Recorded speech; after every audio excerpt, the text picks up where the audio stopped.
An Idaho judge today signed off on a plea deal reached between the state and the man charged in the stabbing deaths of 4 University of Idaho students in 2022. At a court hearing in Boise, Idaho, Bryan Kohberger changed his plea to guilty for the 4 first-degree murder charges. In exchange, he will be spared the death penalty. The 30-year-old will be sentenced later this month, but while the plea deal calls for 4 consecutive life sentences, the judge said the court is not bound by the plea and, quote, could impose another lawful sentence at sentencing. CBS News national correspondent Carter Evans is outside the courthouse in Boise. Carter, great to see you. You were in the courtroom. What more did we learn from the official announcement of the plea deal?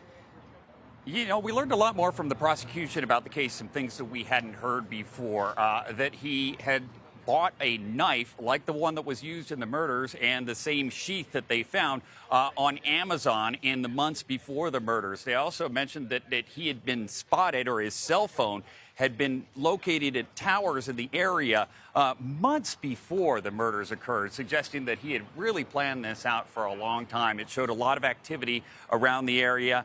It also said that he entered through the sliding door of the kitchen, and then they got to the point where he had to plead guilty. And I would tell you, there was a lot of family in the courtroom, and everybody was pretty stoic until that point. But that's when the tears started flowing, when the judge mentioned the victims individually by name, and Kohberger had to respond guilty or not guilty. He responded guilty to all of those charges against him, including the burglary. So all of those sentences will run concurrently now, or not concurrently, they will run consecutively, and he is going to be in jail for the rest of his life. But as you mentioned there, the judge could potentially change this sentence, but he did mention in court at this point he could only revise it down because these are life sentences. Right now, he will spend the rest of his life in prison. There is no opportunity for parole, and he has given up his right to appeal.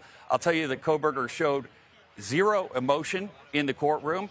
He looked at the prosecutor when the prosecutor was speaking. He looked at the judge when the judge was speaking. He wasn't nodding. He really didn't show any emotion at all. His parents were sitting in the front row, and I didn't see him make eye contact with them even once.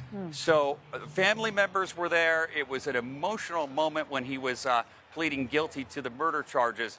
But he said that he did commit these murders, that he stabbed these 4 individual students, and it was a premeditated crime. Carter Evans for us in Boise with all of those chilling details. Thank you.